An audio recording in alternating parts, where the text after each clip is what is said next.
அன்பே சிவம் மனமே குரு என்றுணர்த்திய குருவே போற்றி. எனக்குள் இறைவனை உணர வைத்த குருவே போற்றி.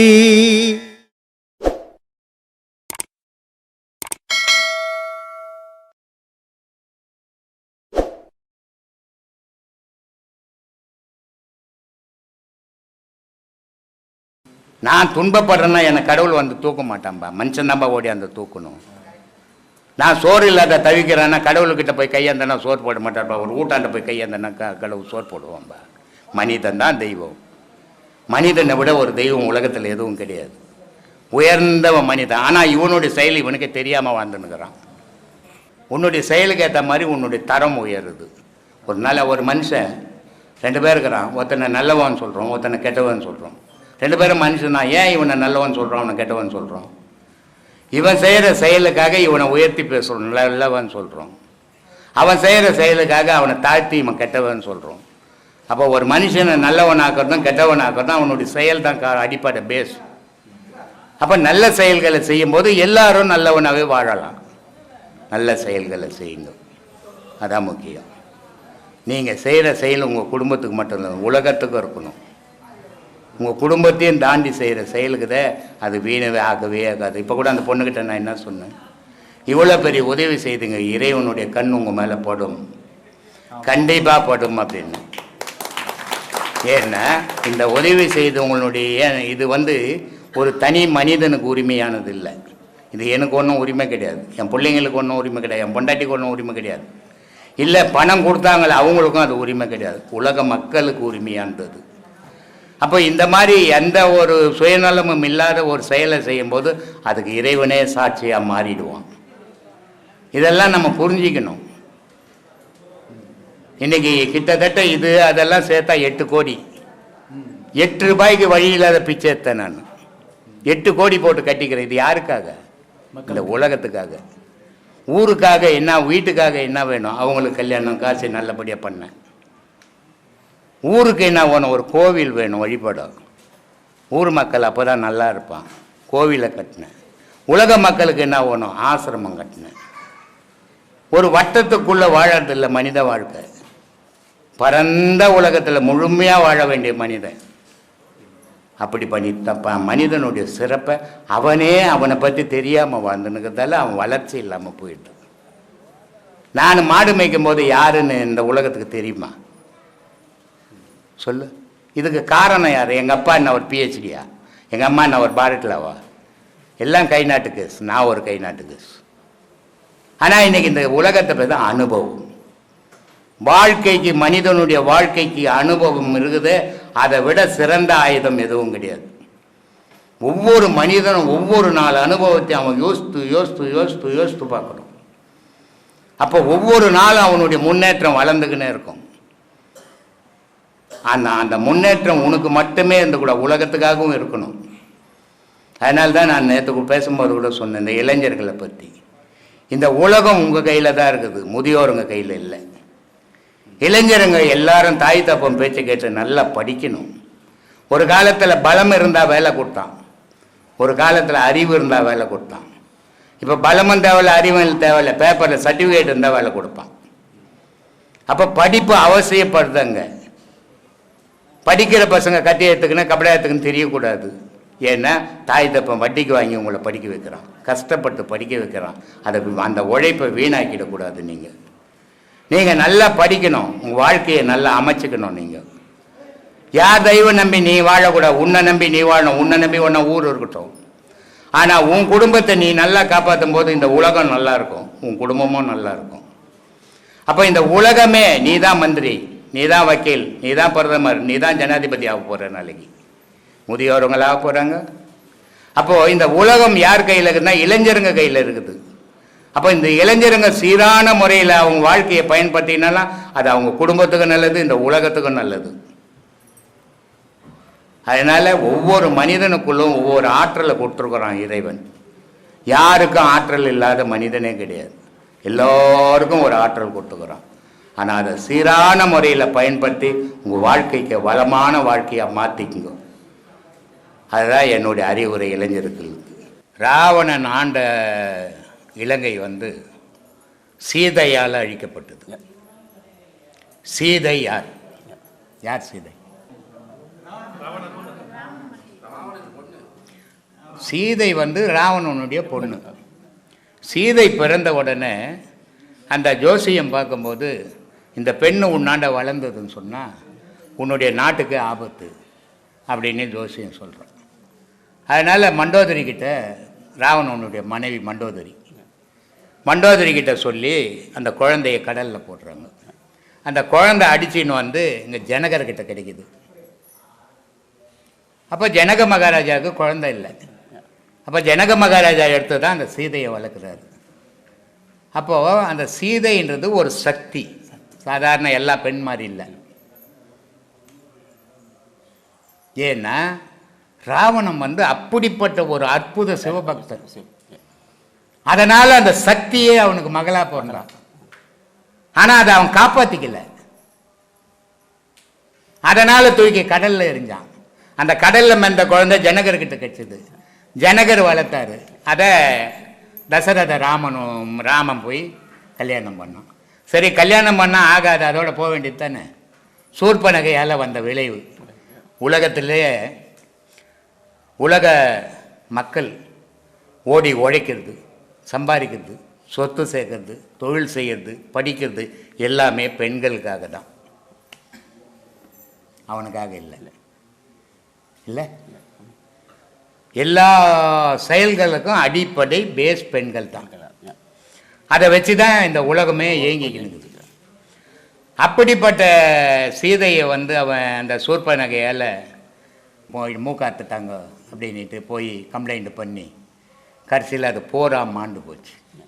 போரா மூலம்போது அங்கே மரணம் யாரால் நடந்ததுன்னா கடவுளினுடைய அவதாரத்தால் நடந்தது. சராசரி ஒரு வீரம் மோதலை இல்லையா? சராசரி ஒரு வீரன் மோதி இருந்தான்னா அங்கே பாவ புண்ணியம் இல்லை. ஆனால் ஒரு சராசரி மனிதன் ஒரு கடவுள்கிட்ட மோதும் போது அங்கே பாவ புண்ணியம் வந்துடும். அது அந்த பூமிக்கு வந்துச்சு. இல்லை, அதுதான் அதுக்கு காரணம் என்னன்னா பிரிவினை ஆகிப்போச்சு. அதுதான் அது பிரிவினை ஆகிப்போச்சு. அது என்ன ஆகிப்போச்சுன்னா சிங்களவன் தமிழன் அப்படின்னு 2 பிரிவாக போச்சு. இது தேவையற்ற விஷயம். இது மக்கள்ன்றதை மனசில் வைக்கணும். அதனால தான் நான் மீடியாக்களில் கூட சொல்லுவேன், நான் ஜாதியை வச்சு பேச மாட்டேன், மதத்தை வச்சு பேச மாட்டேன், மனித உலக மக்கள் தான் பேசுவேன். ஏன்னா எல்லா மனிதர்களும் நல்லா இருந்தால் அந்த இடம் நல்லா இருக்கும். மனிதருக்குள்ள வேற்றுமை வந்துச்சுன்னா அந்த இடம் கெட்டு போயிடும். இன்றைக்கி இலங்கையினுடைய நிலை அதுதான். அந்த இலங்கை வந்து அவ்வளோ புண்ணிய பூமி. அந்த பூமிக்கு ஒரு புண்ணியம் கிடைக்காதுன்றதா. ஆமாம், அப்படிப்பட்ட. ஆனால் இல்லை, அதுக்கு ஒரு விடை உண்டு. அதான் எனக்கு பதில். ஆனால் அந்த விடை எப்போன்னு தான் தெரியாது. ஆனால் கண்டிப்பாக அதுக்கு விடை உண்டு. ஏன்னா ராவணனுடைய செயல் இருக்குது, அது சாதாரணமான செயல் இல்லை. ராவணனுடைய பக்தி இருக்குது, அது சாதாரண பக்தி இல்லை. சிவபெருமானியை ஆட வச்ச பக்தி. அவ்வளோ பெரிய சிவபக்தன். அவனுக்கு 10 தலை ராவணன். இது வந்து 10 தலை. ஒரு அம்மாவுக்கு ஒரு குழந்தை பிறந்தா அம்மா பார்த்து பயம் செத்துவிடும்.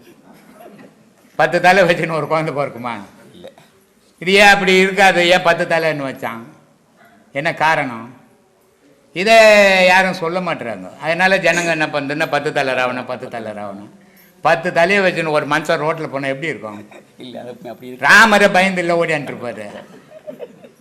10 தலை ராவணன்னா 10 தலை இல்லை, 10 தலைக்கு தேவையான அறிவாற்றல் அவங்ககிட்ட இருந்தது. அதனால் அவனுக்கு 10 தலை ராவணன்னு பேர். 10 தலை லைனாக வச்சுன்னு போடல, இந்த விளம்பரத்தில் போடுவாங்க அந்த மாதிரி இல்லை.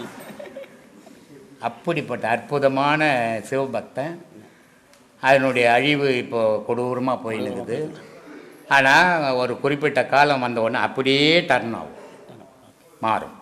மாறியே ஆகணும். எந்த இடத்துல தூய்மையான பக்திகள் நடக்குதோ அந்த இடத்துல பல நன்மைகளும் நடக்கும். எந்த இடத்துல போலி பக்திகள் நடக்குதோ அந்த இடத்துல பல தீமைகள் நடக்கும்.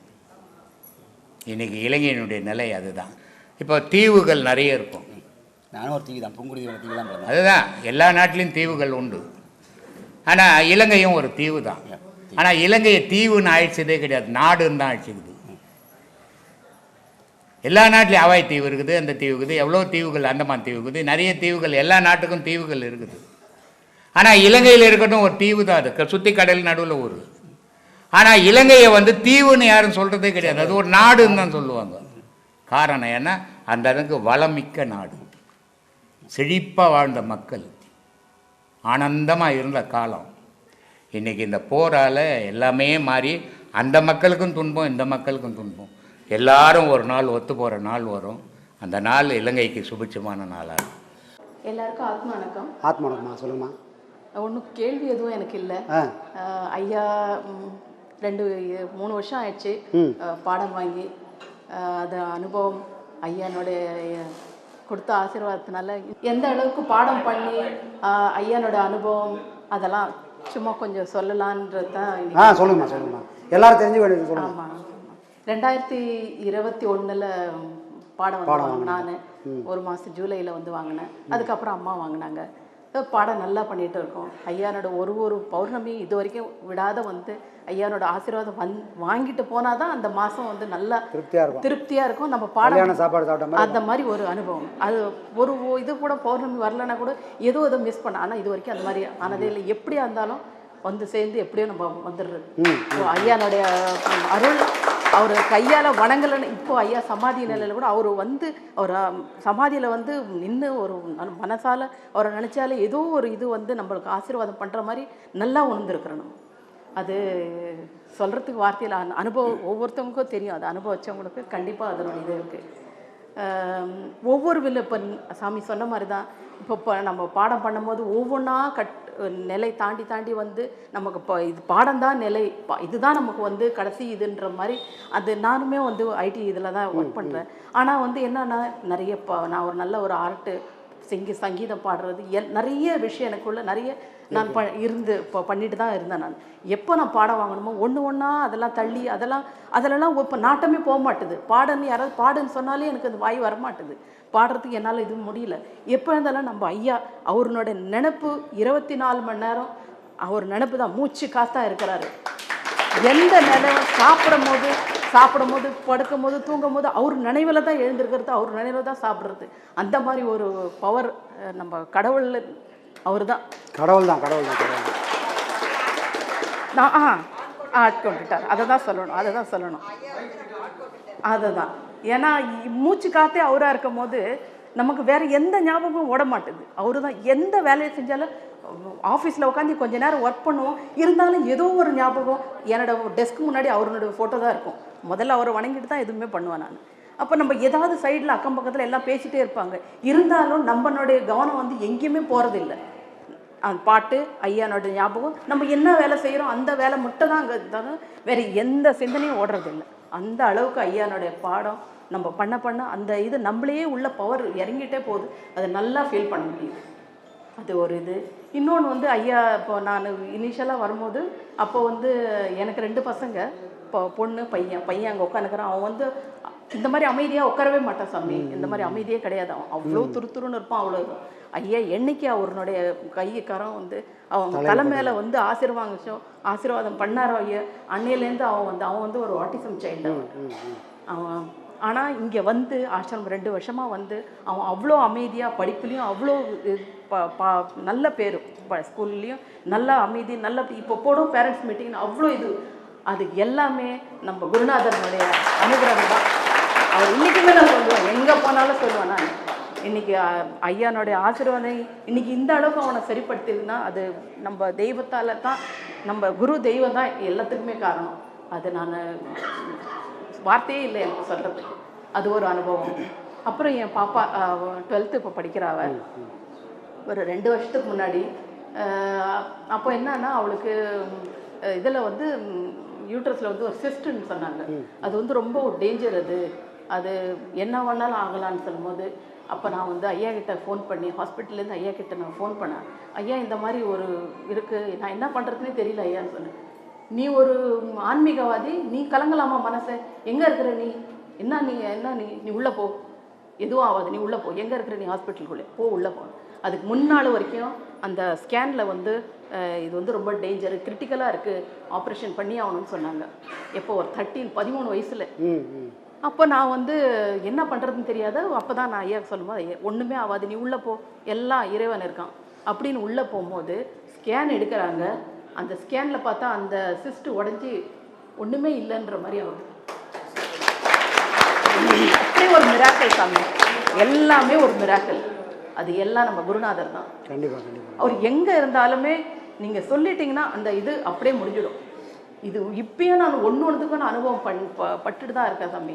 ஏதாவது ஒரு கஷ்டம் ஏதாவது ஒன்றா டக்குன்னு குருநாதர் ஐயான்னு எங்கே போகுதுன்னே தெரியல சாமி. அந்த அந்த ஒரு கஷ்டம் வந்து ஒரு செகண்ட்லேயே காணாமல் போயிடுது.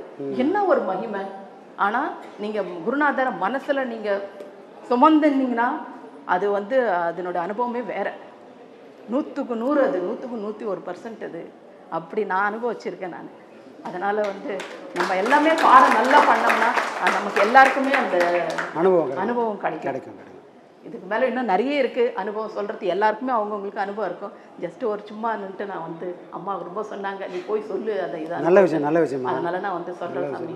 நம்ம குருநாதர் நம்ம வாழ்க்கையில் அவர் கவனிக்க வேண்டிய வேலையே கிடையாது. ஆமாம், அவரே நடத்தி சொன்னா அவன் வேலையை பார்த்து என் வேலையை நான் பார்த்துன்னு போல நம்மள வாட்ச் பண்ணினேங்கிறாரு. ஆமாம், ஒரு நிமிஷமும் நம்ம என்ன பண்ணுறோம் ஏது பண்ணுறோம், நம்மளுக்கு ஒரு கஷ்டம் துன்பம் என்னன்னுட்டு நம்ம சொன்னாலுமே வந்து நமக்கு ஒரு க்ஷணத்தில் நொடியிலேயே அவருடைய இது நமக்கு எல்லாம் நிவர்த்தி ஆகிடுது.